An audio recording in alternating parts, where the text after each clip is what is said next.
You want the truth, the whole truth, and nothing but the truth about sports in the state of Michigan? You can't handle the truth!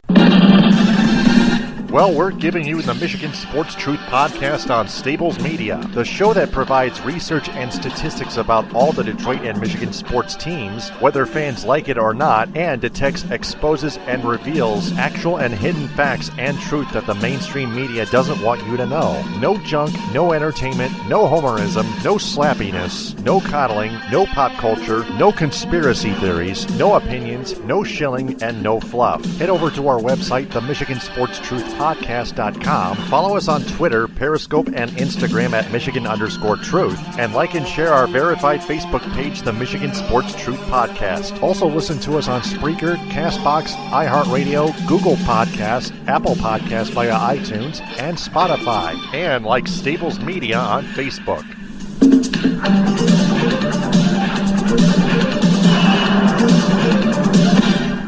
The Michigan Sports Truth Podcast does not represent or defame any of the teams it covers, nor does it represent or compete against any mainstream media in the state of Michigan. It is also not for entertainment or debating purposes. It only detects, exposes, and reveals honest, actual, and hidden truth, facts, and statistics about them. And it is for every sports fan's own good because the truth is out there. And welcome to another episode of the Michigan Sports Truth Podcast on Stables Media. I'm Taylor Phillips along with Frank Basner and special guest Bianca Tylek, the founder and executive director of Worth Rises. Let's start with our opening statement. Thank God the Lions season is finally over. And the Tigers, they made a really good signing with an outfielder. We'll talk about that a bit later on. Frank, what's your opening statement? My opening statement for tonight is, with the new year comes new opportunities to keep your eyes forward on what's ahead of you. It's 2021. Let's all keep moving forward. Yep. Bianca, do you have any opening statements? No, I just wish us all a better 2021. Yep. So Ed Smith hopefully will join us a bit later on. Before we get started, we want to remind everyone to download the all-new social sports app called VigIt, which influences more and more people to love sports. Enter the referral code STABLES with a capital S at the beginning and the lowercase letter B in the middle when you sign up. Available on the Apple App Store and Google Play.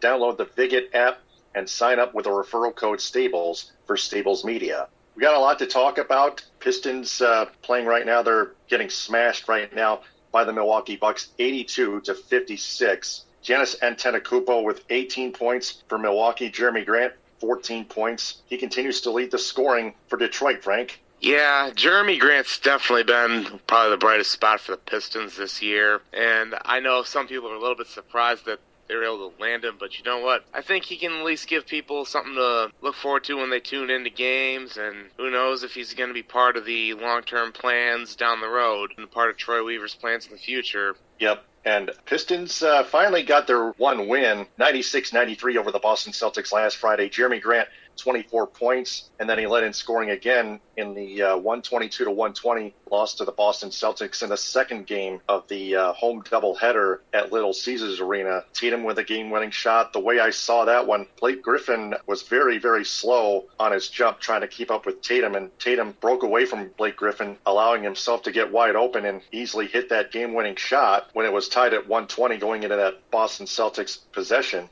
And then the Pistons the next day, just 2 days ago, lost to the Milwaukee Bucks, 125-115. Jeremy Grant led in scoring again. And now, the Pistons kept that one very close, obviously. But the Pistons are finally sinking back, having water finally reaching its level with that halftime score, 82-56. So Blake Griffin was out in Monday's game. He needed a rest. Josh Jackson out with, I think, a rib injury. Yeah, Josh Jackson out with a rib injury, but I think Blake Griffin at least came back. I don't know about Josh Jackson. He might have entered the game too, but yeah. So, Frank, what are your thoughts on the Pistons thus far? They're rebuilding, right? Well, yeah, they're rebuilding, and unfortunately that rebuild seems to have taken a bit of a step back with the hip labrum injury to Killian Hayes, as he's out indefinitely, because that's something that's going to require surgery more than likely. And, of course, I'm hearing a lot of people calling Killian Hayes a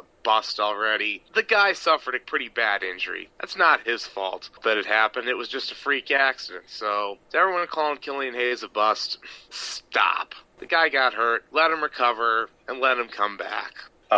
Yep. Pistons play home against the Phoenix Suns Friday at 7, and then they're home against the Utah Jazz Sunday at 3, and then they're home against the Milwaukee Bucks next Wednesday at 7. So we're probably going to give live updates on Zoom for that game as well. So looking into college basketball quick before we get into our special interview with Bianca Tylek, founder and executive director of Worth Rises. Michigan right now is in the lead 24-18 with 4:57 to go over the Minnesota Golden Gophers. That was 4 minutes ago. Michigan stays undefeated. They beat the Maryland Terrapins 84-73. Hunter Dickinson with a double-double of 26 points and 11 rebounds. And then they smashed the Northwestern Wildcats 85-66. Hunter Dickinson with 19 points. Franz Wagner with a double-double of 14 points and 10 rebounds. 5 blocks, 5 assists, and 2 steals. I saw in the game that Franz Wagner was playing absolutely incredible two-way basketball. Eli Brooks, 14 points on 4 3-pointers. Chauncey Brown with 14 points as well on 5 of 9 shooting. And finally, Isaiah Livers with 10 points and 5 rebounds. It is now 30-18 Michigan over Minnesota. 2:37 to go first half. Michigan is 10th ranked and Minnesota is 16th ranked. That could be seen on BTN. Frank, got to be impressed with the way Michigan's playing. I would have to agree with that, and I think Hunter Dickinson, I would say he's not just making a case for Freshman of the Year in the Big Ten, but I wouldn't be surprised if this guy wins Player of the Year in the conference as well. He's definitely been a big surprise and played very well both ends of the floor. Gets buckets, gets rebounds. So we'll see how Michigan keeps rolling. They've just been keeping on. So once they get kind of more in the meat of the Big Ten schedule, we'll see what's going. I mean, they did knock off Northwestern and them a pretty big loss, although Northwestern did lose Boo Buie, their point guard, in that game. But we'll see what happens when they run into a team like Purdue, who Michigan State I know will have to play next. I know we're going to be talking about that very soon. But yeah, Michigan, they has exceeded expectations for now, but we've seen this movie before. Last year we saw it in Juwan Howard's first year, where they seemingly started off really well in November, December, and then once the grind of the Big Ten season hit, they just kind of came crashing back down to earth. So we'll see what Juwan Howard does for them in year 2. Yeah, true. And then the Michigan State Spartans, they were in a slide heading into the end of last week until they beat the Nebraska Cornhuskers 84-77. Their defense made at least one improvement or two. Aaron Henry with 27 points, 17 of them in the first half. But like I mentioned before, the defense buckled down a bit, and the offense, while they scored 84 points, they traveled with the ball quite a lot of times. And I was thinking they needed to work on that. But then they started to play even better defense, much better defense, when they held the Rutgers Scarlet Knights last night to 45 points in a 68-45 win. Henry with 20 and 8 boards. Hauser, just 9 points, but 14 rebounds. Both of them very, very close to a double-double. But again, the defense was the story of that game, especially that game, and both the last 2 games. Frank, you got to be a happy guy with that, don't you?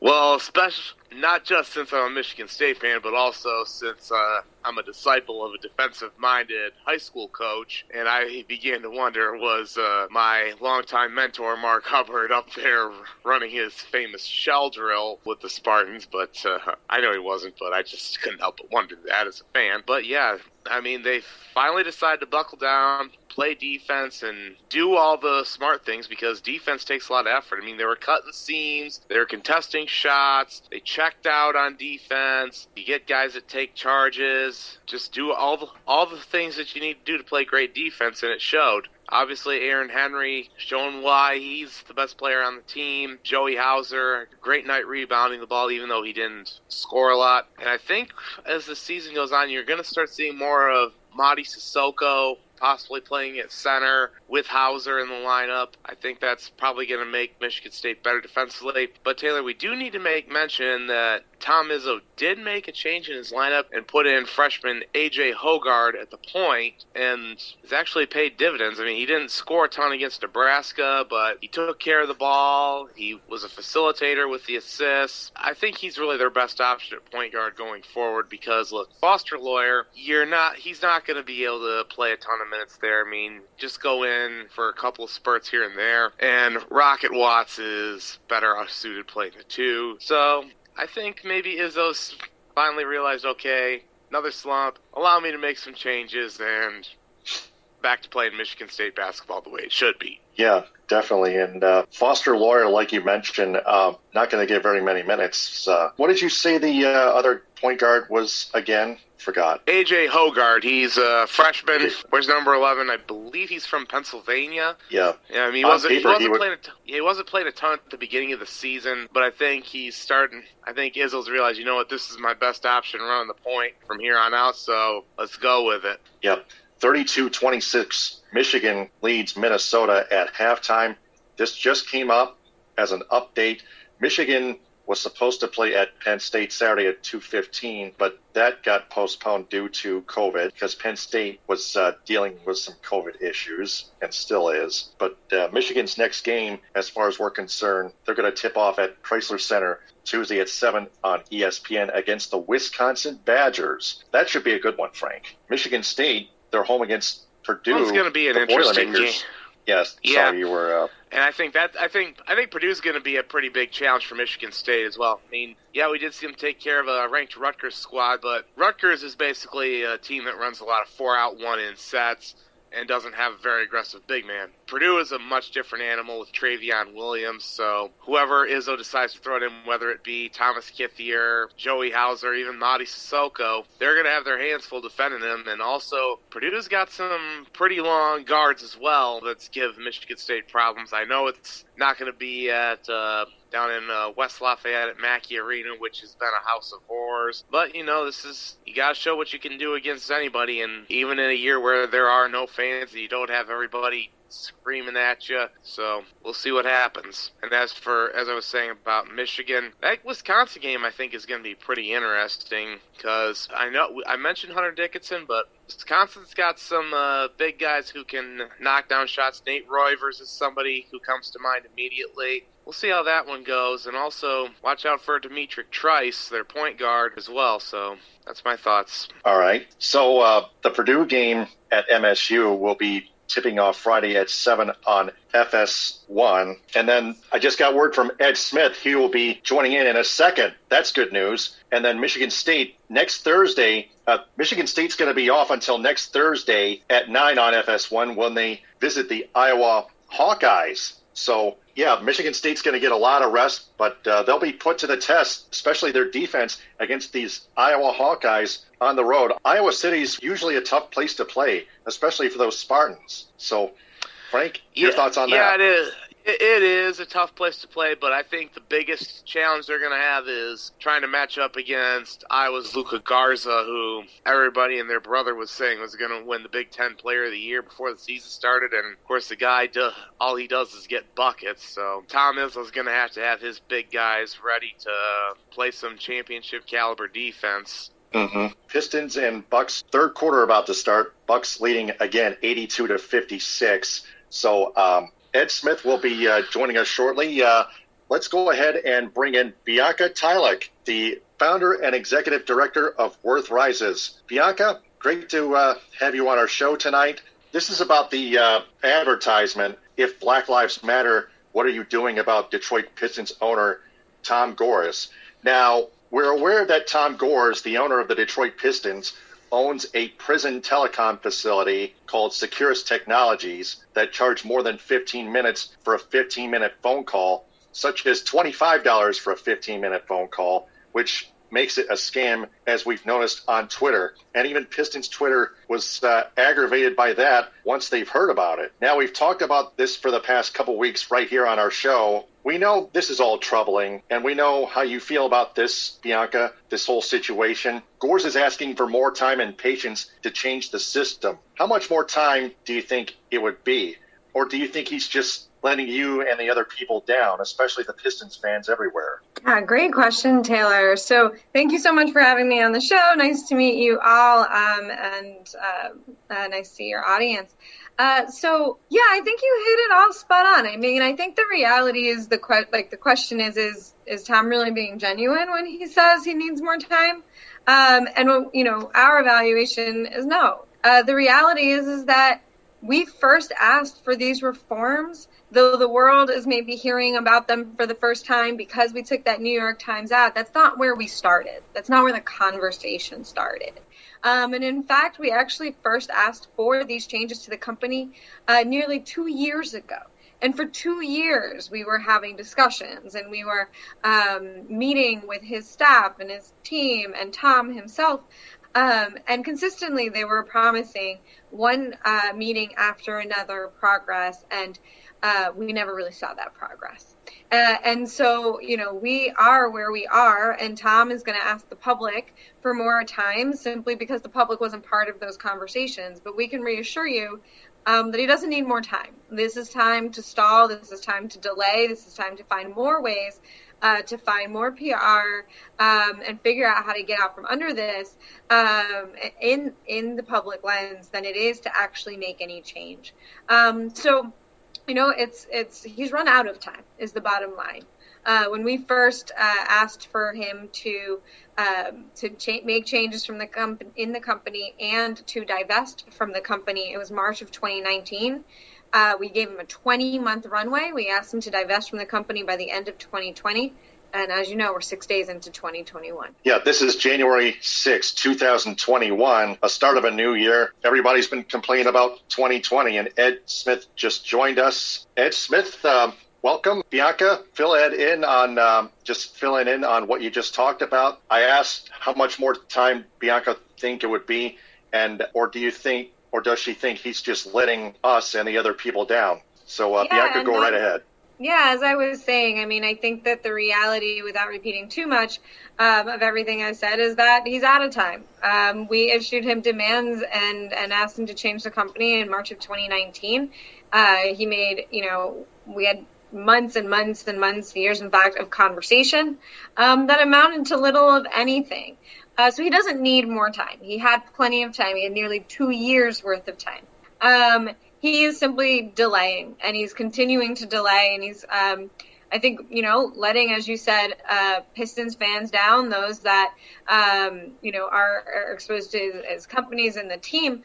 But more importantly, he's not just letting people down. He's actually continuing to exploit and harm directly impacted families that he continues to exploit and extract incredible amounts of wealth from. Yep, absolutely agreed. Absolutely agreed 100%. I do apologize for my lack of visual camera. Again, still moving into my new apartment, still setting things up, but I can still hear everything loud and clear, and I agree everything with what has been said. Again, this is coming from someone who is a supporter, I guess if you want to say a supporter, or someone who doesn't mind the ownership tenure of Tom Gores so far, but I could still understand that the actions that have been done on his behalf, and whether or not it's fair, or whether or not it fairly represents him or his company, it still bears his mark, and there's still accountability that needs to be held. So Gores, like I mentioned last week, on last week's episode, he can say all the nice statements that he wants to say about, this must be an awakening or a blessing in disguise. Yeah, you should have been thinking about that since before you got caught.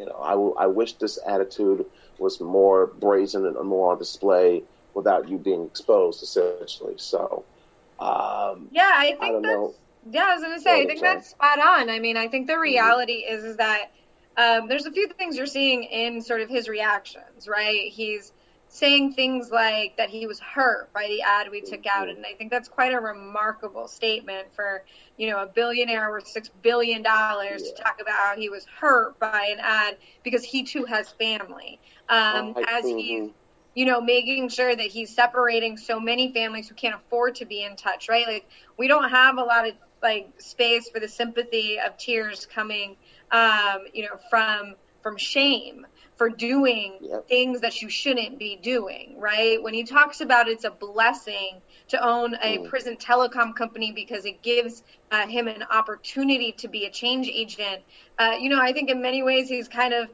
portraying himself as a savior. And it's like, we don't actually need you to save anybody. We need you to stop hurting people. And stop exploiting people. Exactly. Stop exploiting people. Stop doing the harm. You don't get to say that you're going to do stop good. Scamming people.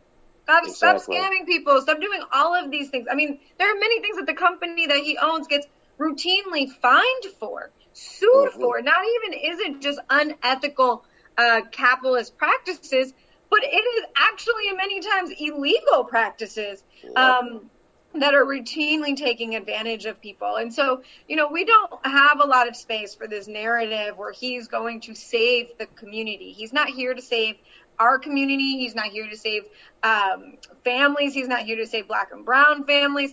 He needs to stop hurting. And only then can we start to have a conversation about what redemption looks like.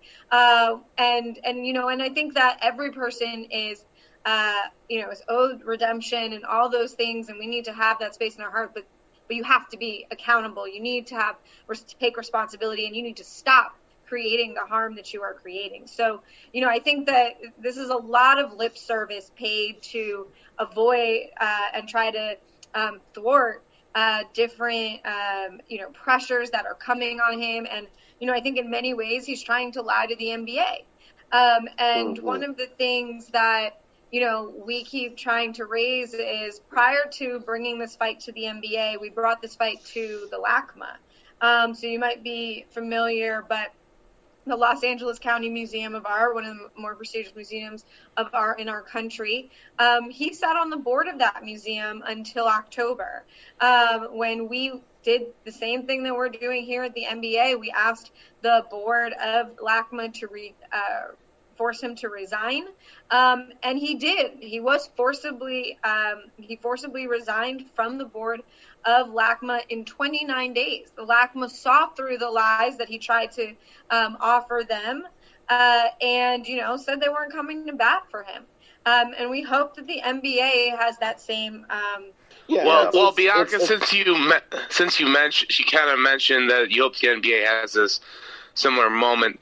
I just wanted to know if you think that this situation could possibly get as bad as the whole Donald Sterling situation with the LA Clippers back in 2014. Now, in no way am I comparing the two, because the one situation had Sterling, who was openly being racist and saying racist things and got caught on tape saying it, and Gores, I'm not saying is an ardent racist, but do you see this situation possibly getting to the point where where Adam Silver says, hey, it's one or the other, bud. Either get rid of Securas or you get rid of the Pistons? So I think it's a great question, and I would actually say I don't think you're in the wrong for making a comparison, and that perhaps that a stronger comparison is due. And in fact, there was an article right after he was resigned from the LACMA by Dave Zirin, who I'm sure many folks know, and it was in The Nation, and he actually made that explicit comparison. And there was a sentence in the article, and forgive me, I won't be able to repeat it verbatim, but it said something to the extent that if somebody can be forced to sell a team for making racist statements, then certainly we can force somebody to sell a team for racist profiteering. And, in fact, there's statements and egregious animus, racial animus is remarkably harmful, triggering, and all of those things for our communities. But what Tom is doing every day is telling the world that he cares about Black and brown communities, and yet acting in all of his businesses in the back end completely against that idea. And, I want to raise that this summer, he was one of the voices talking about BLM, and, the Detroit Pistons were one of the teams that turned their logo black, and, in solidarity with the Black Lives Matter movement and everything that happened after George Floyd's murder and all of these things. And, and he made a lot of statements. Breonna Taylor. Say their names, and the thing is that in that behavior, as you know, something that emerged were all these conversations about how police are funded and what happens, how much money we pour into law enforcement that kills our brothers, sisters, and siblings.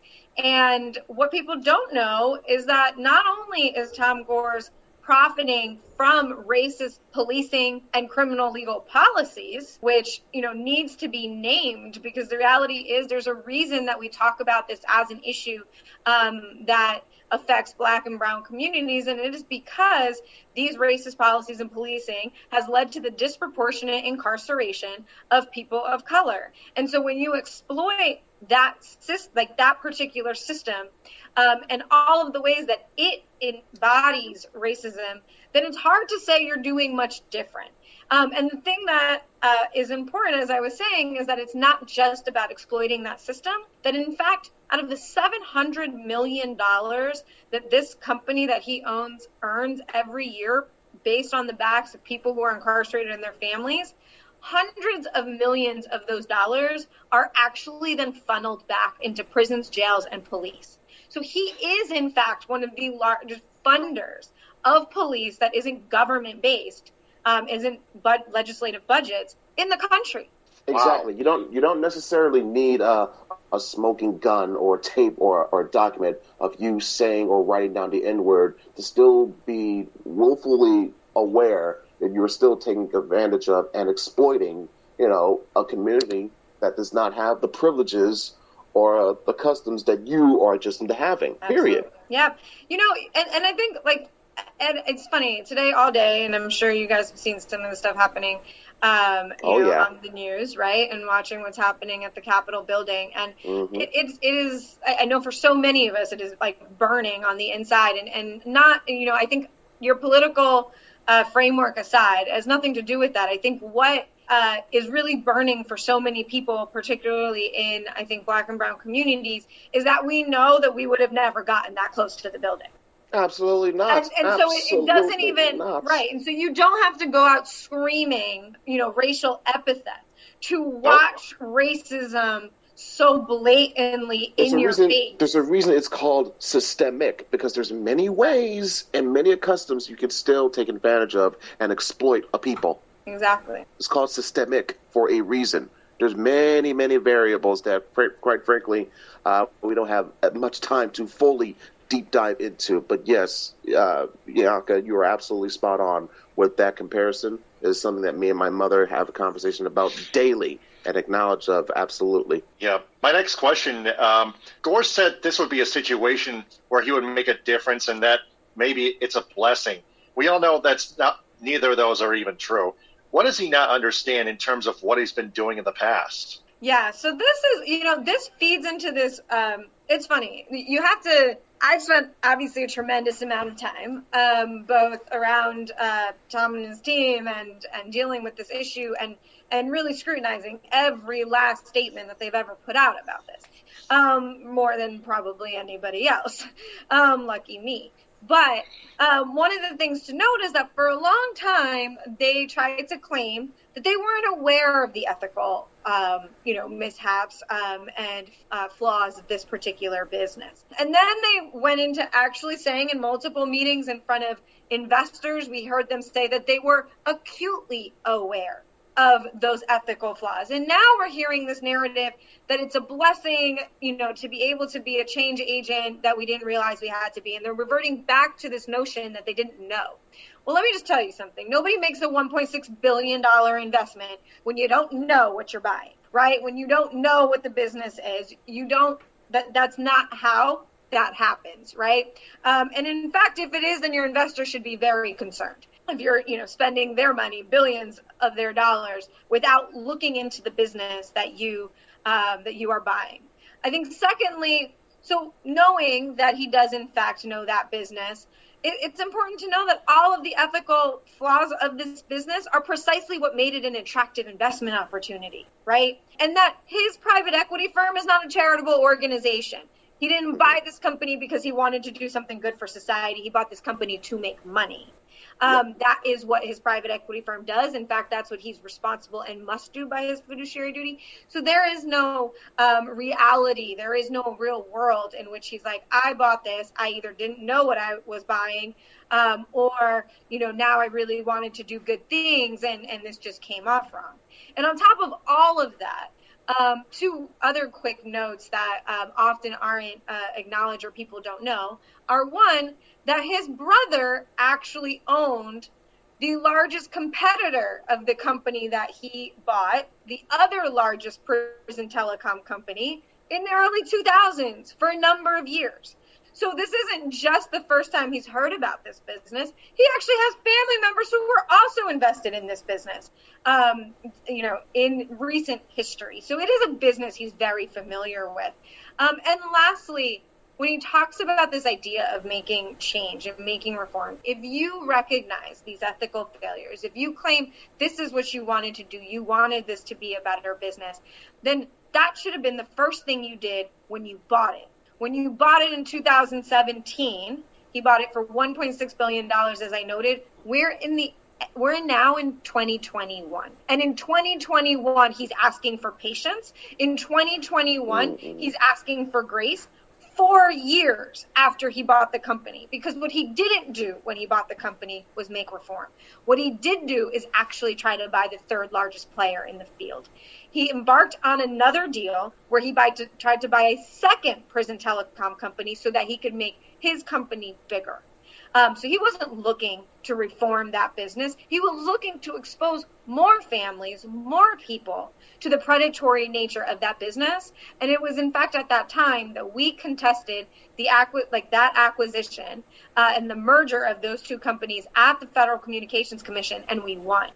And when we won because the FCC agreed with us that this was against the public interest for Tom to own another one of these companies and for these companies to be consolidated because of the impact it would have had on people. So the federal government, the FCC itself, told Tom, what you're doing is wrong. And we're actually going to step in. And now, 4 years later, we're being asked for patience. And I will tell you one last thing, which is in November when I last spoke to Tom, November of 2019. 2020. No, we're in 2021 now. November of 2019 was the last time that I spoke to Tom.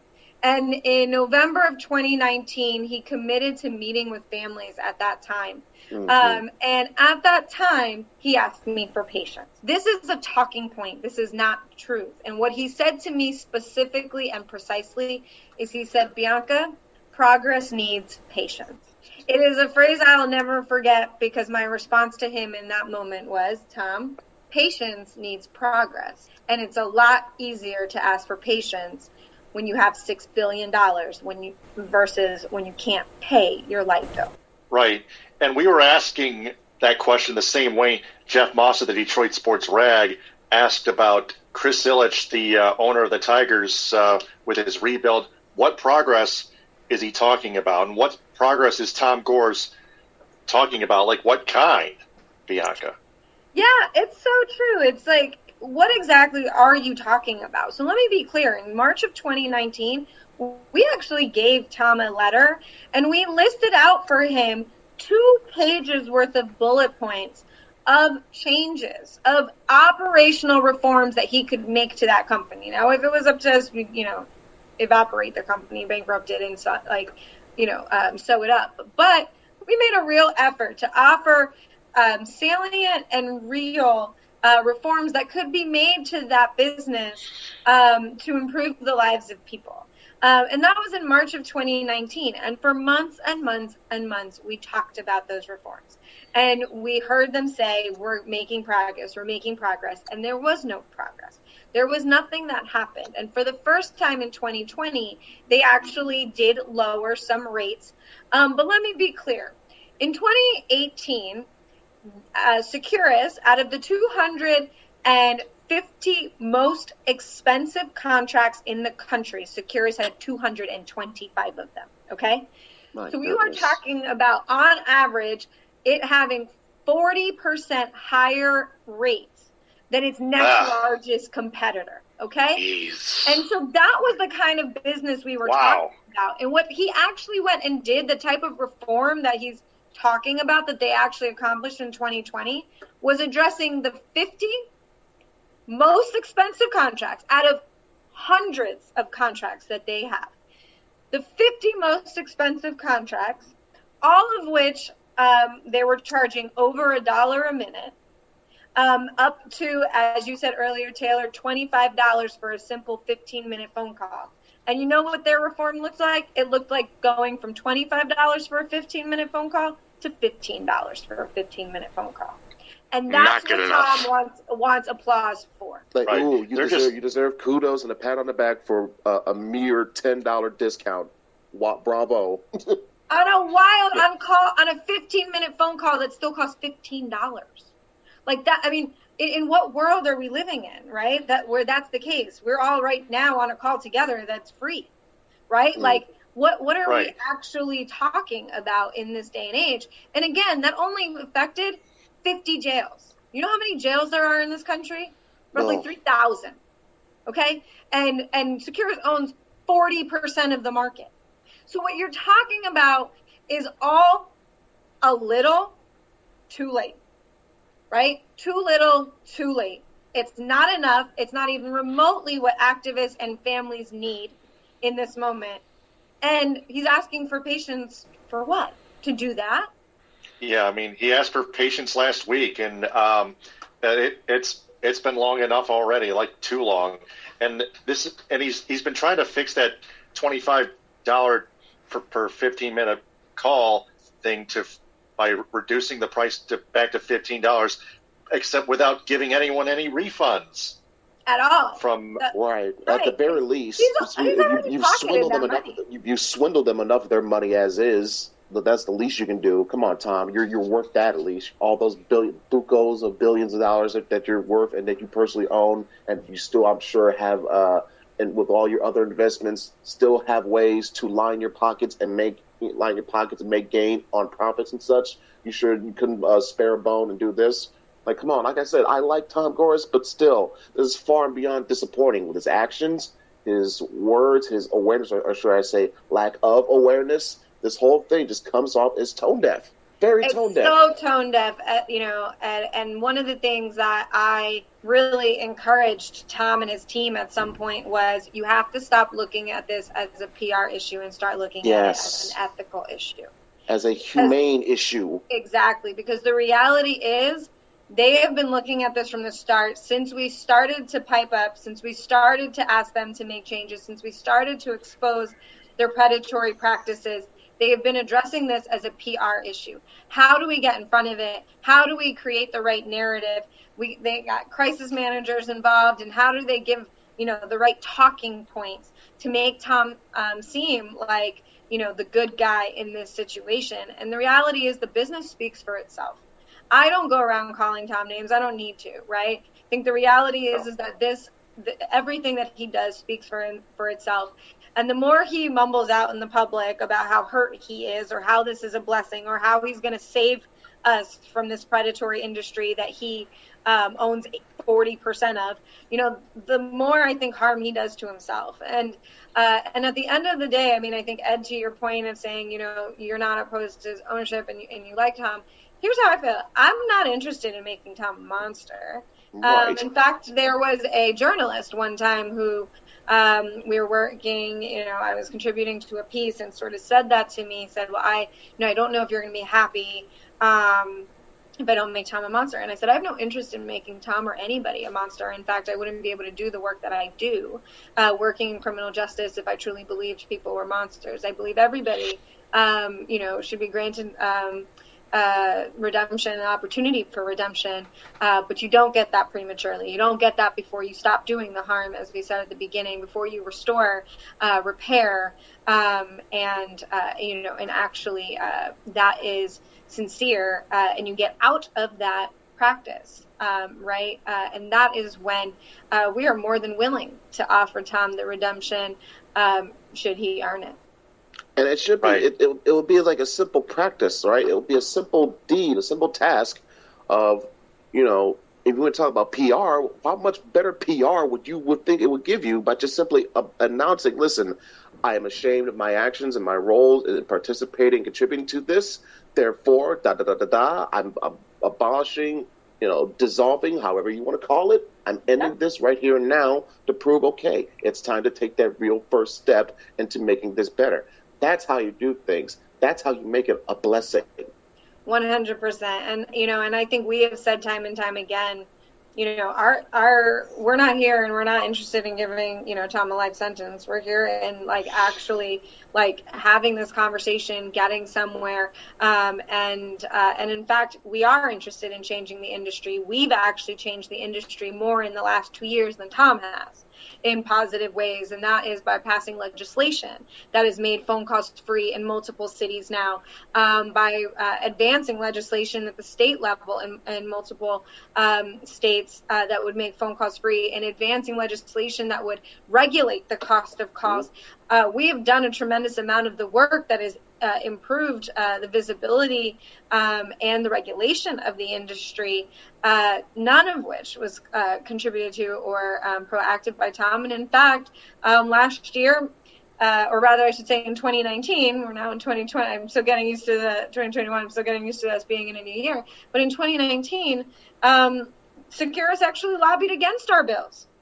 They spent $40,000 lobbying against our bill in Connecticut, right? And so it was, this notion that they, that they are trying to create these changes, it's just not true. And, I think they're struggling under a different arm. And I think, Ed, to your point, we do think that PR matters to them, but really what matters to them more is the money. Yes. They don't want to offload the company. It's called, when you are in a country that values capitalism as so sacred and so essential to its life force, if you see anything that comes close to potentially affecting the bottom line, you're going to get blowback. You're going to get pushback. You're going to get this resistance where, frankly, it's just not that necessary. It really isn't. Yeah, you got to recognize that he bought the company for more than the Pistons are worth. Yes. Right. Okay, and you can still think about that. I hope that readers and fans think about that. He bought Securus for more than the value of the Pistons. Right? There's a reason he's being currently cornered with this question of what do you want to own more, the Pistons or this prison telecom company? Because you can't do both. That's our argument. You cannot do both. You cannot be the cultural purveyor in the city with the largest percentage of Black residents and be simultaneously exploiting racist policing, criminalization, sentencing, and then be out here with your Black Lives Matters chants. You can't do that, and we won't let you stand on that ground. And so it is there. That's the decision that he's posed with. Could he get rid of this? Yes, he could. Would he probably lose money if he did it? Yeah. And so the question is he willing to do that? Yep. Which leads me to my final question. What do you think the ramifications will be in terms of Tom Gores, the Pistons, and his prison telecom system if nothing were to change in the near future? Look, I think the reality is that families continue to hurt. Currently, as I said, this is a $1.4 billion industry. His company makes $700 million a year. That money is entirely made off the backs of people who are incarcerated. It is completely pulled out of the pockets of grandmothers, sisters, children who have loved ones inside or have parents inside. And in fact, 1 in 3 families who have a loved one incarcerated goes into debt trying to stay in touch, thanks to the predatory practices of Tom and other executives in this field. And 87% of those carrying this financial burden are women. This is not just a criminal justice issue. This is an economic justice issue. This is a racial justice issue. This is a gender justice issue. Those women are largely Black and brown women that carry the back of this nation in many, many, many ways, as we've seen in the last few months, and we continue to see consistently. And so, I think the ramifications are huge. He does nothing, and, people suffer. I think what, I'll say is that we're going to keep fighting. And whether we win with Tom or we continue to win our legislative fights, which we are winning time and time again, we will ensure that change happens. And that change happens on a much faster timeline than Tom's timeline. He's right now talking about reducing rates by 15% in the next 3 years. That should give you some real pause as to what that even means. Like, you're going to own this for another 3 years? What's 15% of $15? So you're telling me that we're going to go... That's called a long-term plan strategy being implemented. That's what that's called. Exactly. That's called diversifying my business so I can find other ways to exploit you when my phone business evaporates because of changing the laws. It was said as a joke. It was said as a line in a joke in a Chappelle Show sketch, but the line, diversify y'all bonds, means so much right now. Yes. And so that's the thing, and so like the reality is who's going to suffer. We know who's going to suffer. Black, brown, and low-income communities are going to suffer. That are targeted by, our criminal legal system and reflected in the system more than anybody else. And so, we are dedicated to ensuring that's not the case. We will keep fighting Tom and his, but we will also simultaneously fight to change the policies that allow him to be this predatory actor in the field. And we really do invite everyone to join us, because this isn't just, our show isn't just for the families that are affected. This is, for all of us. This is, what we stand for. And I think this year, or I should say last year, 2020, really asked many of us to stand for something. That silence was not enough, and that we needed to stand on some side of issues and hopefully the side of justice. And so we hope that people, will also be outraged by what Tom is doing, and that, the easiest way to get involved is to visit PistonsDeserveBetter.com. Where, you can learn more about the issue. You can also take action, sign petitions. We invite you to follow us on Twitter @WorthRises, on Instagram, where we talk frequently about this, and to amplify. And then lastly, just tell your friends. I think one Pistons fan tells another Pistons fan, and that quickly, expands. And, we have Pistons Nation enraged with what its owner is doing. Exactly. And to piggyback off what you said, Bianca, and the question that you posed, Taylor, about the reality of what this may all lead to, if you want to talk about an end game scenario, I'll just flat out come out and say it, unless, and I mentioned this last week, Frank, you can back me up on this, unless there was something akin to a nuclear bomb level that was similar to what happened with Donald Sterling, that just dropped out of nowhere and bam, firmly points the finger and catches Tom Gores red-handed, I doubt we will be seeing some type of wide implemented change being displayed either from him for this company or for him as owner of the Pistons. Because let us not forget, though, Kelly Loeffler was fully aware of what COVID-19 was going to do to this country, and she made sure that her stocks and her investments were more a priority. And by the way, she may no longer be the senator of Georgia, but she's still a current owner of the Atlanta Dream. Now, LeBron James, as well as Mookie Betts and others, may float that idea that, hey, it may be a time to put a stop to that. But still, as of we speak, as of this very moment, she's still the owner of that team. So that right there is an example, clear and crystal clear example of how, again, sometimes it may take drastic and extreme measures to forcibly bring the needed change that is necessary. Whether it could be an ownership group coming together like we saw with the Dodgers being led by Magic Johnson. We could see it being here led by LeBron James, Mookie Betts, and others. It could be that similar type of thing. But again, until we see that massive turning point, that shift that lets you know, okay, this is what's getting ready to happen, the reality is we may be stuck in a gridlock, almost neutral position for an extended amount of time unless something drastically changes in a hurry. It's unfortunate, but it is as realistic a scenario as we're staring at right now. Yeah, I totally hear you. I think that is exactly why we're calling on the NBA to take action, right? Is because we do need that, the grenade, the nuclear bomb, to tell Tom, cut it out. right? Enough is enough. Right. You can't do this.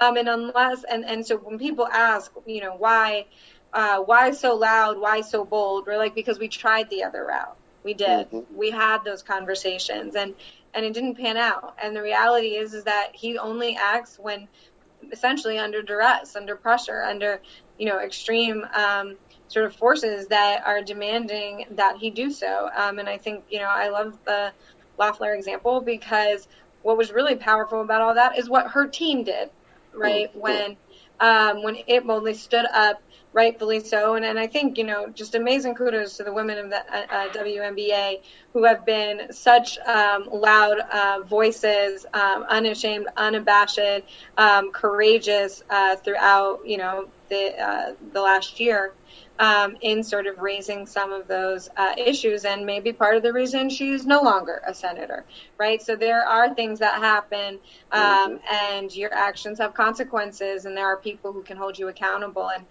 I think it's just our time. We have power as fans. We have power as people in the public to bring about that change. And we can call on our favorite players. We can call on other owners. We can call on the league, right, to create that pressure. Yeah, definitely. And Tom Gores doesn't stop any of this, and he does get in trouble. What is like the fair penalty that he may likely face? Sorry, I'm not sure I understand what you mean. You mean if he gets in trouble? I mean, like a punishment, like not stopping this whole. Well, I mean, I think the most salient one that we're talking about right now is that you lose your team. Yeah. Right? That's the punishment. The punishment, if you don't stop, it's time you go. Like, you are not allowed to be the person out in the public pretending and getting to, get the celebritized. I don't want to see you on ESPN or on Fox Sports or whatever in the on courtside, right? Proud of your team. You just don't get to have that honor because owning a NBA franchise, owning a professional sports franchise in this country is an honor. It is something that people look up. It's a privilege that people look up to, and you have an incredible amount of control, right, over a huge sort of heartwarming part of American culture, and you don't deserve that when you're doing this. No, and let's not forget. I'll bring up one more great example. Jerry Richardson, when he lost control of the Carolina Panthers, he didn't necessarily have to be caught on tapes slinging the N-word around. There was many different factors and his own behavior that contributed to that sale happening. So again, that's a dangerous pattern that Mr. Gores is trending towards here. It's your actions and your behavior, not your words, that's leading to this dialogue that we're having right now. And what are you going to do now that's going to affect that? That's all we're asking. And notice, Bianca, you're not even your first priority wasn't sell the team. Your first priority is change the system, get rid of this company. That was your main objective, not to forcibly go, you don't want to make Tom Gores no longer a basketball. That's not the point. That's not the main emphasis of here. The main emphasis is making sure these families are better represented and not being exploited and taken advantage of. That's the main objective. That's 100%. The main goal. 100%. That's what it is, right? And we told the NBA it's one or the other, right?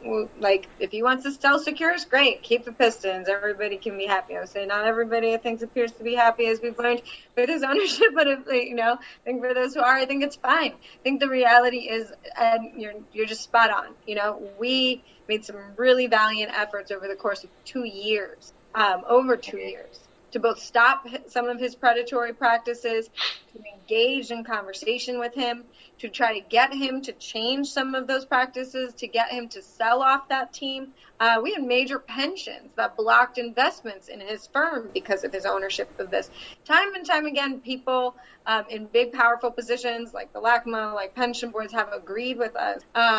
And so, it's not far-fetched. And we hope that, the NBA and others will also listen and will also take a really critical look and fall on the right side of justice. Yeah, definitely. It can only go one of two ways. Bianca, it was a very, very, very pleasuring honor to have you on our show, the Michigan Sports Truth Podcast on Stables Media. We'll stay in touch, and we'll keep on keeping tabs on that story And Yeah, anything were to all break, so much. anything were to break, you're more than welcome to rejoin us here on this program. It's much appreciated. Great. Yeah, Thank yes, so much. you were very informative and enlightening too. Super, very much so. Thank you, Absolutely. Frank, Taylor, Ed, it was so nice to meet you all and to have this time. And thank you for bringing light to this issue. Thank you for speaking on it.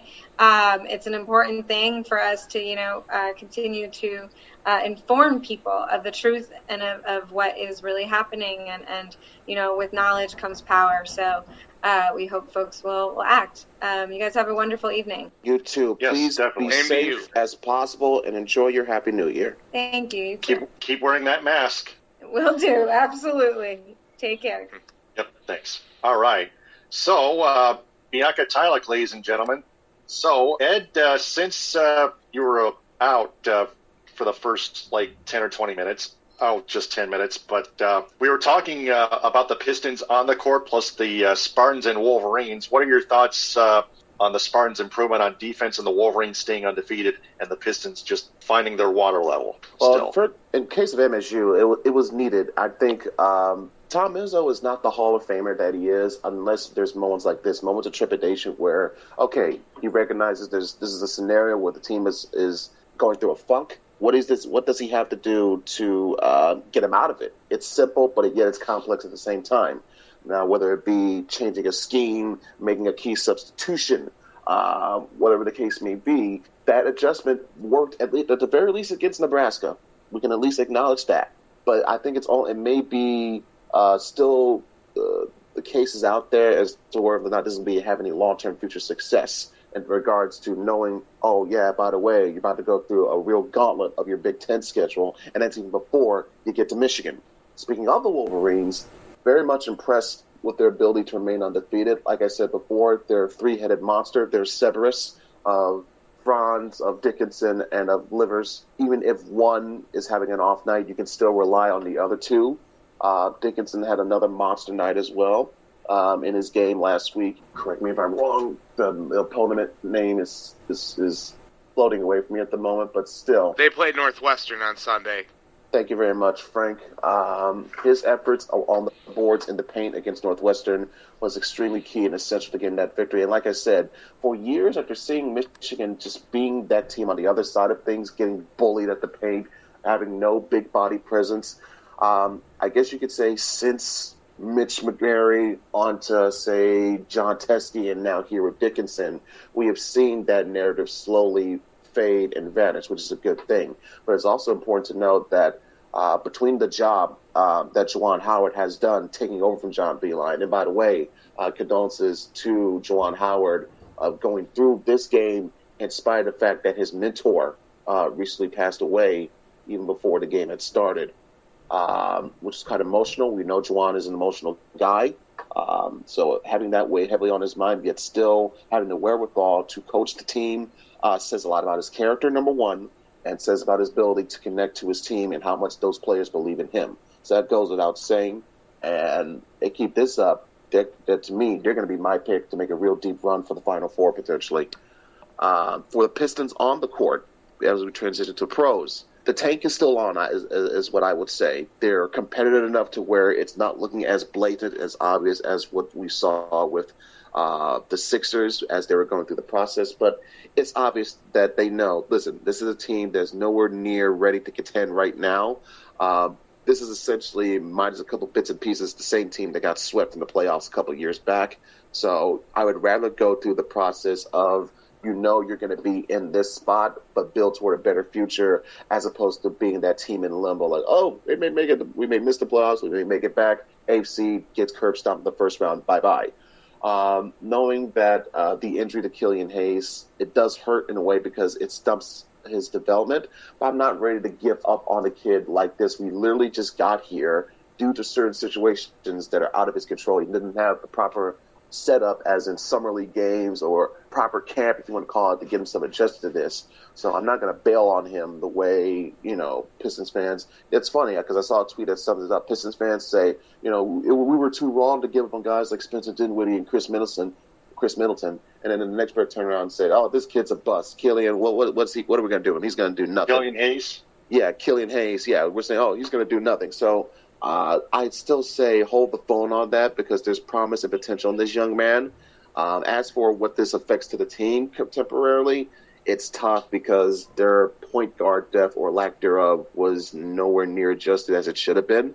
And now with this injury and knowing the fact that you have a Derrick Rose who has his own injury history problems, knowing that he's probably going to have to carry a bigger load in terms of more minutes and whatnot, which could be potential disaster for him, it puts your team in a strain. And again, I do trust the long-term goal of what Troy Weaver and Ed Stefanski's trying to do. But short-term goal, you have to understand these are little scenarios that come up to where if you're not properly equipped, it's going to make that process just a tad bit more difficult.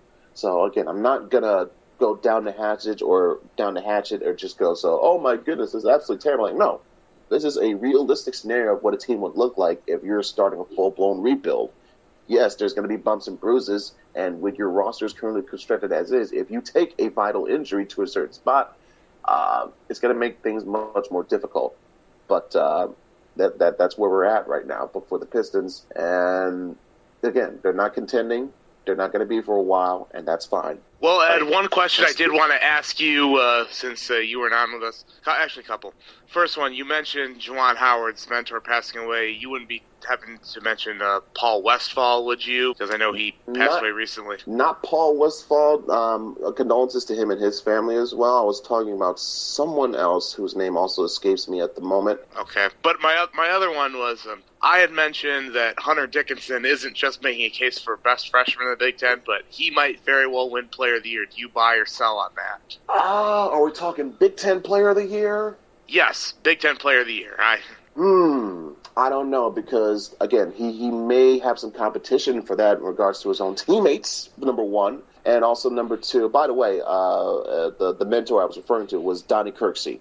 May he rest in peace. He died to complications due to COVID, which, again, another reminder of how serious this disease is, okay? Between this death and what I just saw in the local reaction to what happened with Benny Napoleon, may he rest in peace, it shows how serious this disease really is. But Dickinson, I wouldn't necessarily say he may be the front runner for Big Ten Player of the Year, but he could be on a short list for sure if he keeps this up. Yeah, that's what I was getting. I think he's definitely throwing his hat in the ring and is probably going to be there at the end of the season. Because when you examine his contributions and also value to that spot and how it helps out the team in general, that team is not rolling the way they are if not for his contributions. So I definitely see what you're talking about, Frank, for sure. Mm-hmm. Agreed. And speaking of Michigan, they're up 77-45 with 3:50 and counting left in the second half. Holy smokes. Pistons.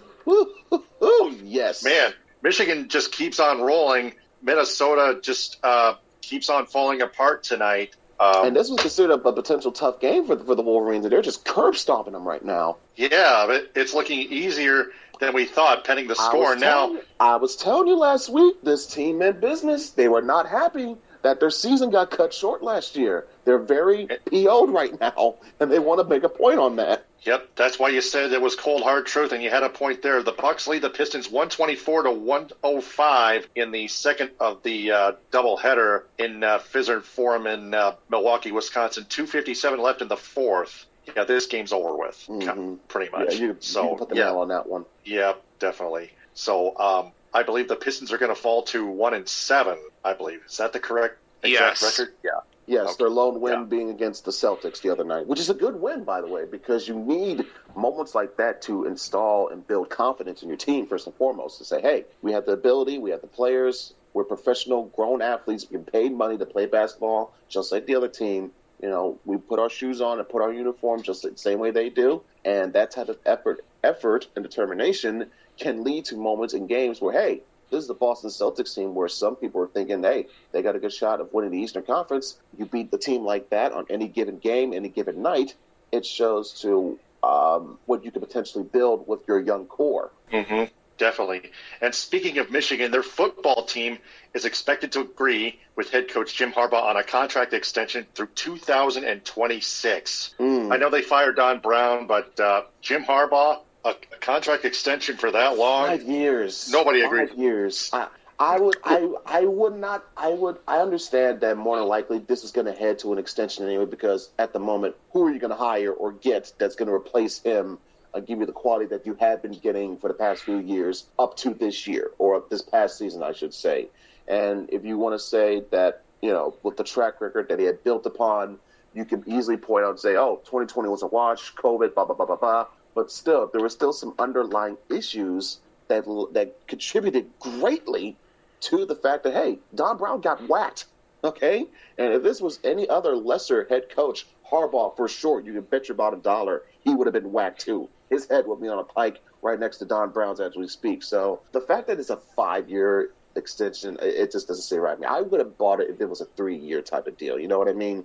5 years is just too long. That's too long. But when you consider the fact that he has not put up any he's not backed up any of the talk. No Big Ten titles, no appearances in the Big Ten title game, no Rose Bowls. You haven't even beat Ohio State. You haven't even won your division, let alone get a chance to make to the college football playoff. And yet let's give him a 5-year extension. No, that does not work that way. I'm sorry. Well, Ed, do you think it's still the fact that he's being kept around because he's Bo Schembechler's guy? Because everyone's going to point to a picture of him. Him standing with Bo. Bo puts his arm around and saying, "Jimmy, let's go beat those damn Buckeyes." I'll be honest. I've thankfully grown out of my shell of being obsessed with the ghost of Bo's past. The more to recognize. Yeah, I understand that Jimbo is a loyal and faithful disciple of the Church of Bo. I get that. But I'm also aware that this is the 21st century now, and you have to leave things in the past so you can fully and truthfully move on. And I understand that when Bo died and the way he died, it was the day before the Michigan-Ohio State game, and essentially, the hearts and the souls of Michigan fans have been in perpetual free fall. That was a big, massive hit the way it happened and the manner it happened. You can contribute it in some ways to where its current state, but it's not the end-all, be-all. You got to move on past that. Bo would want you to move on past that. And exactly. And to me, when I wanted Jim Harbaugh here, it wasn't because of his connections with Bo. It was the fact that he was kicking butt. You saw what he did at Stanford. You saw what he did with the 49ers. We thought, okay, let's bring it back here. And he's a Michigan guy, and he loves this school. Why not? And we saw the initial dividends, the returns in this investment. We'll talk about investments. Okay, we just got a whole half-hour discussion about investments. This was an investment that proceeded to be working out. Now, if you want to placate to their side and say, we just hit a minor bump in the road, fine. But this is 6 years in now. There are no such thing as bumps in the road. You are what you are. And unless you make the drastic changes, you're going to be where you're at. And that's what we saw from the Wolverines last year. And unless they make that full necessary adjustments this time around, it's going to be exactly where they at for this year, if not for this upcoming season, if not worse. Yeah, and you mentioned getting away from the ghost of Bo Schembechler. And I'm going to reference two teams that got away from icons of their past, and they're playing for a national championship on Monday night. Alabama, when they brought Nick Saban in, they had the things the Bear Bryant being a national power, and Alabama got away from Bear Bryant, and now look what it's got them. 5 national championships, so they're playing for a 6th one. And Ohio State, they don't do things the Woody Hayes way anymore. I mean, you could say that when they brought Jim Tressel in, they kind of broke away from that. Yeah, well, they broke away from that when they brought in Urban Meyer, and now Ryan Day has continued that. And now Ohio State's got a chance to go for another national title as well. So you have to be able to. You have to evolve, adapt, or perish. I couldn't have said that any better, man. And Harbaugh has not done that. He has never done that. He's never beaten Ohio State, like you mentioned before. No division titles, no conference titles, no college football playoff appearances, no nothing. So speaking of football, now that the Lions' season is over after that 37-35 loss to the Minnesota Vikings, which dropped them to 5-11 to finish their season, the Lions were eliminated, by the way, 2 games before whatever happened in that game. We're not even going to delve too much into that. Vito Churko from the Morning Sun in Mount Pleasant headlines, "Future of Detroit Lions hangs in the balance with next hires." So this is an article here, and it's going to target Sheila Ford Hamp, guys, so bear with me. This is going to be a good one. The Lions' dreadful 2020 season has finally come to an end, and it concluded in an all-too-familiar fashion, too, with a 37-35 loss to the Minnesota Viking Sunday, as I mentioned before, with the ineptitude of Detroit's defense playing a huge factor. In likely Corey Unland's last game with the team, his defense allowed Vikings veteran quarterback Kirk Cousins to throw for 405 yards and 3 touchdowns, good for a passer rating of 127.6. In totality, Minnesota accumulated 500 yards of offense total, breaking the Lions' franchise mark for yards allowed in a single season, which was previously held by the 2008 rendition of the team, which lost all 16 games, 0-16 that is. By allowing at least 35 points to Cousins and company, Detroit also broke its franchise record for total points allowed in a single season, a mark which was previously also owned by the 2008 Lions, who were 0-16. Now, the focus of the franchise turned solely to filling its head coach and general manager openings, and for that, the spotlight shines ever so brightly on Lions principal owner Sheila Ford Hamp, who will have the final call on the 2 hires. It will make or break her reputation as the organization's lead boss and set up the team for success or future failure for years to come. And for all intents and purposes, it will be the 2 most important decisions she ever makes as owner, and she can ill afford to screw them up. The Detroit fan base will be unable to stomach a repeat of the failed Matt Patricia, Bob Quinn era. With the 2020 campaign officially over, the book is now closed on the 3-year run that Patricia and Quinn had as a duo in Motown, and the results, as you can expect, aren't pretty. From 2018 to 2020, the Lions posted a mark of just 14-33-1, with not one winning season and 0 playoff appearances. And the pairing made numerous erroneous moves along the way, from overvaluing and drafting linebacker Jelani Tavai, a player with both faulty coverage and tackling skills, in the second round of the 2019 NFL Draft, to alienating and trading away 2 key members of the secondary in Quandre Diggs and Darius Slay. Quintricia left the organization void of defensive playmakers, and it's put Hamp and team president Rod Wood in an unenviable position where the only choice they have is to push the restart button. Wood, who will be working with special assistant and total kiss-up Chris Spielman, is a senior executive in charge of overseeing the process. Wood said, quote, "I'm not making the final decision, nor is anybody else." Michigan just beat Minnesota 82-57, by the way. "It's a kind of group effort. My role is to facilitate discussion amongst all people that should have a voice on these kind of decisions and make sure we reach a consensus, which so far we have on everything," unquote. It's why a thorough process, which appears evident thus far, with internal candidates and a list of external ones having already been interviewed for the general manager gig, must be conducted before Detroit names both its next general manager and head coach. Back during the team's last general manager search, before it landed on Quinn in 2016, it utilized a search firm, with former New York Giants general manager Ernie Accorsi serving as lead consultant. Ultimately, it resulted in just 2 other candidates being interviewed for the position: Sheldon White, a former longtime Lions personal man, and Kevin Abrams, the president, assistant GM, and vice president of football operations for the Giants. A more expansive search was conducted before Patricia was hired in 2018, when then Detroit defensive coordinator Terrell Austin, who then worked under head coach Jim Caldwell, as well as then offensive coordinator Bob Cooter, being interviewed, along with 4 external candidates, including Patricia and current Tennessee Titans head man Mike Vrabel. The problem is that the wrong person was leading the search in Quinn. Thus, my point remains intact. A thorough search needs to be executed before tabbing the organization's next GM and head coach. It's a key to preventing a repeat of the last hiring process that resulted in the disappointing stints of Quinn and Patricia in the Motor City. Hamp has to absolutely hit on those next 2 hires. There are no ifs, ands, or buts about it. If she fails to do so, she will not only damage her legacy as team owner, but also, more importantly to Lions fans, the long-term future of the franchise. Sheila, don't screw this up. Now, as we go to Ed and then Frank on this one, to recap, Vito Churko didn't blame the referees for the Lions' 37-35 loss in Week 17 of this NFL season because, again, the Lions were eliminated from playoff contention 2 games before all that stuff. He had thicker skin than that, and he grew a big enough set to criticize the Lions organization, which was well-deserved. Ed, go ahead. Yes. Ref ball is ref ball, but when you're a team that's been more than knocked out the playoff chase. Your quarterback has been beat up to hell and back multiple times. You don't get that luxury of complaining about bad, if not legitimately bad, officiating. When you're a team that's given up the yardage to the air, 400 yards to Kirk Cousins, okay? I know Kirk Cousins is decent, okay? I'm not saying that. He was more than above average during his time at MSU, but still, when you compare him to the rest of the quarterbacks in that division alone, okay, you can honestly say he's only better than Mitch Trubisky, but that's not saying much. And yet that guy went on your head and dropped 400 plus yards on you. That alone sums up the changes that have to be made across the board in so many ways, and man, it's just not even funny. I think what this puts on for Sheila with this whole thing, this is why I think it's important that she's bringing on this advisory group. I don't know, Taylor, that was your words or the article's words itself in terms of calling Chris Spielman a suck-up.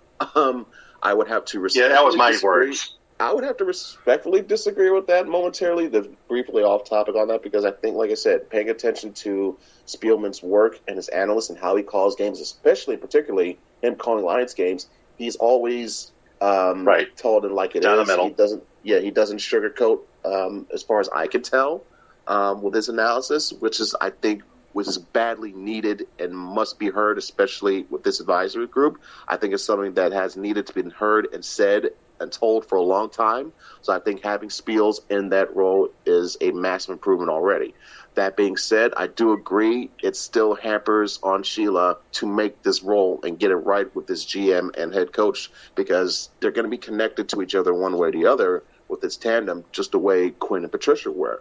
It may not be fair in some instances, but it's the absolute reality. So when you factor that in and also consider what is the long-term goal for this team, that comes to the next spot. What are you going to do with Matthew Stafford? I've long since said it's time to part ways. It's time to move on. So I think you should make that a commitment or a key part of what you want to make this long-term commitment. We need to start fresh, including not putting our long-term decade-plus quarterback through another rebuild. Let's just put him on another team that can get him in better contention now and also get a sizable just return in prospects, picks, whatever the case may be. We get a better return than having them just sit here.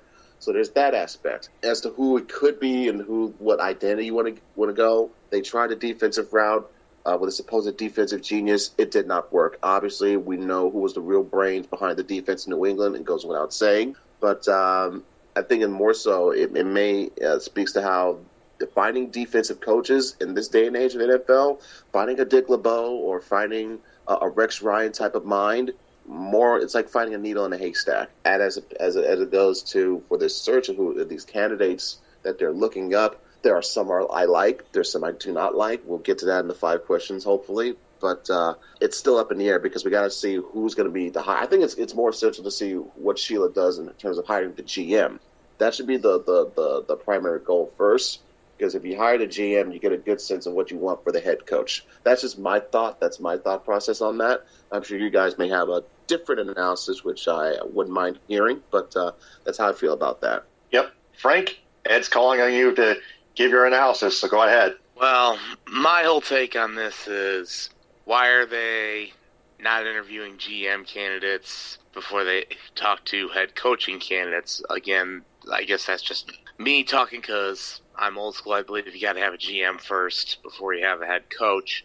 But again, this is something that they have to get right. Now, as for who they get as their GM, I mean, I definitely have my short list. I'm sure we're going to probably get into a couple of candidates who currently hold GM spots, and I have heard that there may be some mutual interest. We'll probably get to that in 5 questions. So it's just important that you get somebody who at least knows what they're doing and is going to try and get a culture built in Detroit, especially with your head coach as well. This is what they need, is somebody who's going to build a culture. Say, you know what? We're not going to be the same old Lions anymore. We're tired of losing. We've got to basically build this from the ground up, and that does mean parting ways with Matt Stafford and getting some assets in return. As to where you send him, just hopefully it's somebody who's got enough higher early round picks. Don't send them somewhere where they don't have a first. So that's what you got to do. Get your GM, get your coach, and then tell Matt Stafford, we appreciate everything you've done for this city, but we want you to be able to go out a winner. Definitely. So the Lions have at least pursued John Schneider from the Seattle Seahawks for the general manager position. They've also planned to interview former Cincinnati Bengals head coach Marvin Lewis for the head coaching job. They have interviewed Kansas City Chiefs offensive coordinator Eric Bieniemy and San Francisco 49ers defensive coordinator Robert Saleh for the head coaching job. They've also interviewed currently interim head coach Darrell Bevell for the head coaching job. I don't know why. Darrell Bevell, they're actually going to interview Robert Saleh tomorrow. I think they think Bevell is part of the process because we saw what the offense was able to do since Bevell got the full reins. So I think that could be one aspect as to why he's quote unquote considered. Yep. So Kenny Golladay, he's obviously on his way out. He was out in Week 17 with a hip injury, and he may be done in Detroit as he becomes a free agent. Only 5 games and 20 total catches for 338 receiving yards and 2 touchdowns. We can't blame him for walking away, guys. Ed, we'll start with you, and then we'll go to Frank real quick. Yeah, I mean, unless they come up with the money that he frankly wants, and in some instances deserved, because he is the best receiver, or in my view, the best receiver option for this team. He's probably going to walk away. Which would not be too surprising, given the fact that this team has a history of just letting the best players at specific talent, at specific spots, positions, just walk away virtually for nothing. We've seen it repeated over and over again. It bears worth not repeating that same stance cadence right here and now. So as far as Kenny potentially leaving, that wouldn't surprise me at all. The candidates that were being brought up here, there's one name I wanted to throw in there. I don't know if he's going to get any considerations. It may be a 11-minute, 11th hour type of scenario. But the Chargers just fired Anthony Lynn the other day, their head coach. I wouldn't mind if the Lions were to take a gander on possibly interviewing him. I would rather take him over, say, Marvin Lewis. I know that. Right. Marvin Lewis used to coach the Cincinnati Bengals. Frank, any thoughts on Anthony Lynn or Marvin Lewis? I can't see Anthony Lynn ending up with a head coaching job this year. I think he's probably going to end up being a coordinator for at least a season or two, try and chill out for a while, get things back in order, and then down the road end up becoming a head coach again. And as for Kenny Golladay, I do think that this is possibly the last we've seen of him in Detroit, unless he ends up getting a franchise tag placed on him. He sticks around for a year, and God willing, they end up drafting his potential replacement in the guy who just won the Heisman Trophy in Devontae Smith at 7 if he's available. But then again, I don't know if they'll end up going that route because it all depends who the GM is, who the head coach is, and what plan they want to do, because they only have 5 draft picks available, unless, of course, they get some more by trading away Matt Stafford. But again, there's a lot that's got to happen between now and draft day to offer any indication of what they're going to do. Agreed. Right. They got to trade Stafford. But what should they trade for? It depends on what team wants to give up whatever they want to give up for him, and what team specifically fits the role of what Stafford needs. I will say, there are teams that instantly come to mind for me. Indianapolis could be one. Denver could be another, especially now that John Elway is no longer the GM. He's actually going to he's moved up to presidency of president of football operations. So that means he's no longer the GM in terms of making roster decisions. So if you get another GM in there, that could entice Detroit wanting to do business with Denver. That's another possible scenario. Or again, this seems completely pipe dream fantasy mode, but knowing what happened to Dak Prescott, and he may very well still need proper recovery, don't be surprised if the Cowboys take a feeler or two in terms of listening to calls, especially if Jerry Jones doesn't want to give Dak all that money. Yes, definitely. So that's Lions. Now for the Red Wings. Their farm system was ranked 5th by ESPN last week. Right winger Lucas Raymond and defenseman Moritz Seider were given an A grade each. Center Joe Veleno, left winger Jonathan Berggren, defenseman William Wallander, defenseman Jarek McIsak, defenseman Albert Johansson, center Theodor Niederbach. All of them were each given a B, and center, left wing, and right wing Robert Masters-Simone and defenseman Antti Tuomisto each got a C, mid-range C. So, Ed, we'll start with you, and then we'll go to Frank. The Red Wings' future looks bright ahead of time. Ed? Absolutely. This is all part of why I kept saying for a while, trust the Yzer plan, because yes, it was going to look ugly in the beginning, but when you look at how Ken Holland had left this team by the time he was gone, left it for Eisman. This is essentially a process in and of itself that was going to take its time. Now, thankfully, when you look at the players that Eisman has accumulated through the draft already, we'll be here all day going through the names, talking about the guys he's gotten so far, and also combination, the acquisitions. The Fabry one it comes to mind as a key example of that in terms of being beneficiary and working out, just helping out the team on both sides of the deal, so to speak. Giving you a short-term solution as well as possible plans for what to do long-term. There's that, and also the farm system guys that you brought up before. It looks nice, and the grades are nice, but putting pen to paper and giving you a grade is one thing. These kids still got to go out and play. I still want to see what they do on the ice against competition, against actual live competition. The variety of goaltender they're going to face, as well as the type of opposition player that they're going to be facing as well. It's quite a stern test, but it's a needed one. You got to see how their mettle is tested, how they go through the grind, how they go through certain situations and moments throughout the course of a season. It can be, and that goes for any player, rookie or veteran. So I think for this year alone, now, correct me if I'm wrong, I do believe this may be the last year of Blashill's contract, unless he already got a mini extension or something. So This is the last year. Okay, so it depends, because I do think Eisman has taken a liking to Blashill. So if, let's say, for example, the team makes a much better stride and improvement in terms of win-loss record, still misses out on the playoffs by, say, 5 or so games, I don't think it's grounds to let it may be grounds in terms of Eisman's point of view of letting Blashill walk. He may consider talking to him, bring him in for one more year so we can get things on better ground and get to the playoffs at least, which would then open the doors, proper doors for an extension, in my view. I think that could be a scenario where if that plays out, or if they surprise people and say, hey, we're making that jump right here and now, let's get to the playoffs this season, I can see a scenario where, okay, Eisman recognizes that and he may extend Blashill that way. You just never know. So there's that, and when you consider, and also the type of division that they're maybe playing in, especially with all these talks of realignment again, that will play heavily into how things will seed itself out as it gets close to sorting out who's going to be in the playoffs and whatnot. So a lot to unpack, but still, when you talk about a plan such as this, it's going to be complex and complicated in a lot of areas. But the simple goal of making this team what it used to be and what it should be, the true gold standard, in my view, in terms of American hockey franchises, that's getting there. Eisman recognizes that, and I see it slowly but surely getting back to its true status. Yeah. Frank, your turn.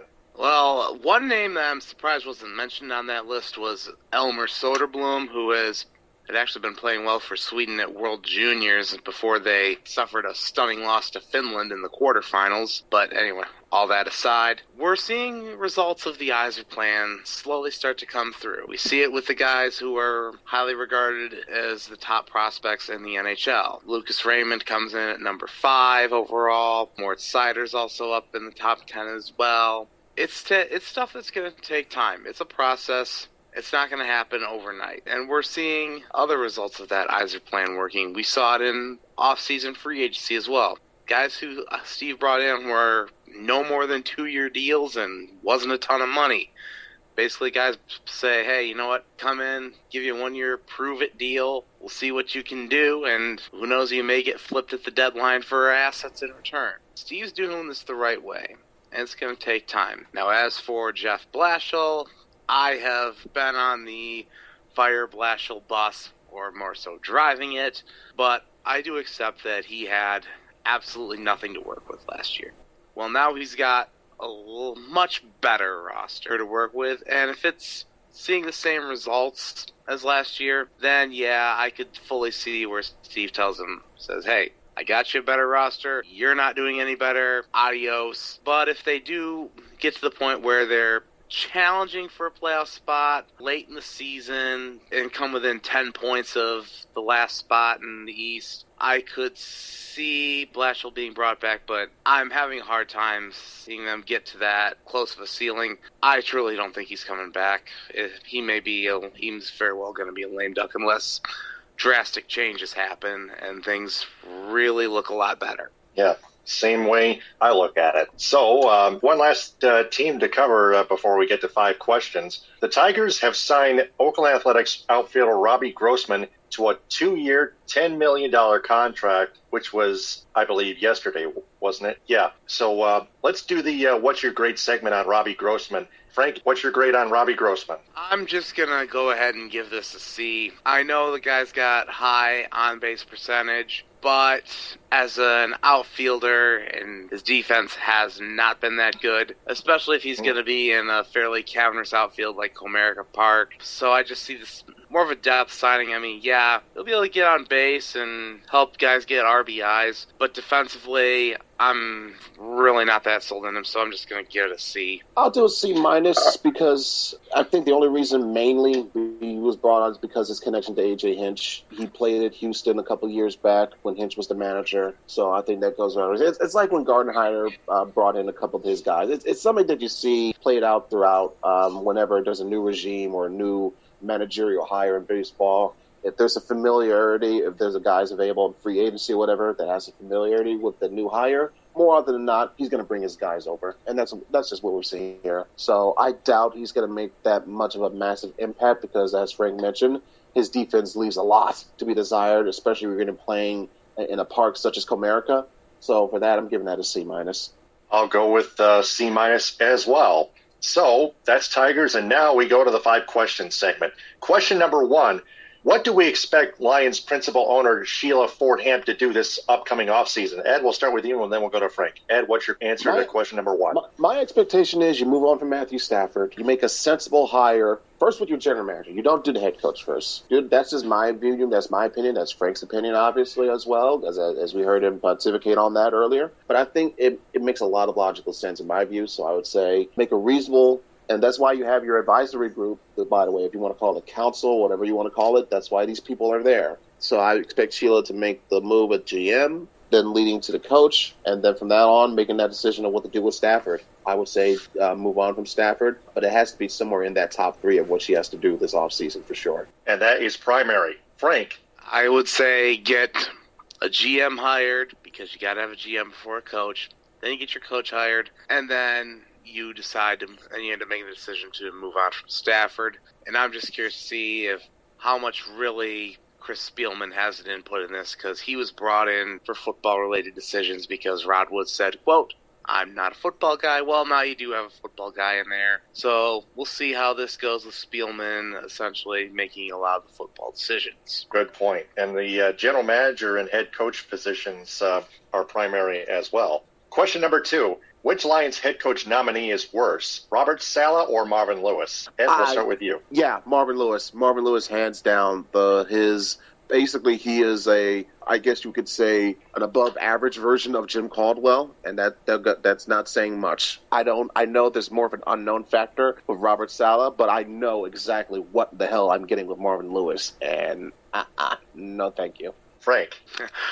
Marvin Lewis is number 1 with a bullet on that list, bar none. He's just an average coach. I mean, yeah, he got the Cincinnati Bengals to playoffs, didn't win a playoff game, and he's been out of NFL football for however long now. I know he had essentially a retirement gig with Herm Edwards at Arizona State. And now, look, I know Robert Saleh's an unknown, but he's local, and when he was the defensive coordinator in San Francisco, the players actually respected him. So take that for what it's worth. I would take Saleh in a heartbeat. Yeah, definitely. I would go with the same answer. Question number 3. Can the Michigan State Spartans men's basketball team crawl back into the top 10 in the near future? Ed, we'll start with you. Top 10, it's tough to tell. It's called they're going to have to rack up some big wins. They have to go through this gauntlet of a schedule in the Big Ten Conference. And let's say, for example, Michigan is undefeated when they meet up. I think a win, and not just that, a legitimate, convincing win against a Michigan team that's hypothetically undefeated when they meet up next month, that could shift a lot of those voters' opinions and say, okay, maybe this is the MSU team we expected to see coming out of the gate. Let's put them back in the top 10, or at least near the top 10. But it's all incumbent upon that defense continuing the job that it had done against Nebraska and moving on forward. Because I can tell you right now, that three-headed monster in Michigan is way different than what you saw in Nebraska. Definitely. Frank? The win over Rutgers is nice, especially since you did a nice job of holding Ron Harper Jr. to well below his average. But I think you really got to prove it with a win over Purdue coming up next. And if you end up going and beating Purdue, who's got their own big guns you're going to have an issue stopping, then maybe you can start getting some consideration for being back in the top 10. But as Ed said, this is a gauntlet of the Big Ten that you're going through right now. So it's going to start with beating Purdue on Friday. Yeah, definitely. That tips off at 7 on FS1 on Friday. Question number 4. How long will the Michigan Wolverines men's basketball team stay undefeated? Ed, this will be a good question for you to answer. We'll start with you, and then we'll go to Frank. Ed, go right ahead. Truth be told, I could really see them losing a game or two before Michigan State, just knowing how tough this Big Ten conference is in general, and frankly, if you're not on your A game, you have a very good shot of losing. Credit to Juwan Howard and the coaching staff for having these players on their tiptoes throughout the course of the season, because they've been getting their opponent's best efforts almost every game out. So that type of mental testing and strengthening will pay dividends later on in the season. But I could see at least one loss or so potentially before they face Michigan State. And I'll be honest, I could actually see the Spartans winning one of those matchups, if not the first one as well. So at the very least, I could see Michigan with 2 or 3 losses before we head into March. Yeah. Frank, your answer. I'm really not sure how much longer they're going to keep this undefeated up, because the Big Ten is just a meat grinder this year. Now, I think when they play Wisconsin next Tuesday, that's probably they could very well lose that game, or they could go out and win that game. It's real hard to tell, because you look at all the teams that are ranked that are from the Big Ten Conference, and you look at teams that are projected to make the NCAA tournament who are from the Big Ten. This is the best conference in college basketball, bar none, and every game is going to be a grind. There are no gimmies. I mean, even teams like Nebraska, who appears to be at the bottom of the barrel, it's not going to be a gimme when you play them. So I think Michigan's first loss could potentially come against Wisconsin. Not saying it will, but it wouldn't shock me if it did. All right. Finally, question number 5.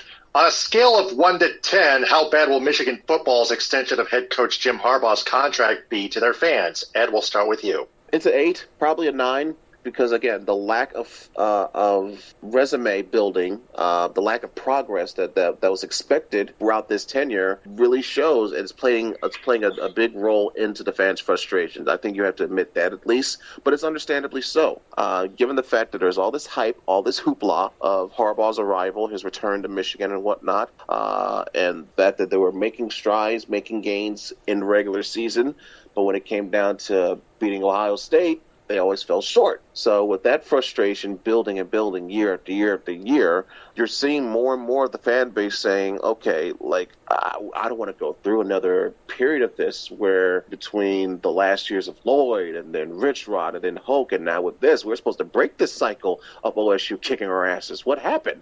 So between that and not winning a Big Ten title now, going on 16 years plus, that has the fan base highly irritable, and for good reason. So it's an 8, maybe a 9 as far as I'm concerned, unless things drastically change and we see more and better results immediately. Yeah, and you have to hope that their next defensive coordinator is a lot better than Don Brown. Frank? If I hadn't seen a single Michigan fan say that they were fine with Harbaugh being back, I would put this at a 10.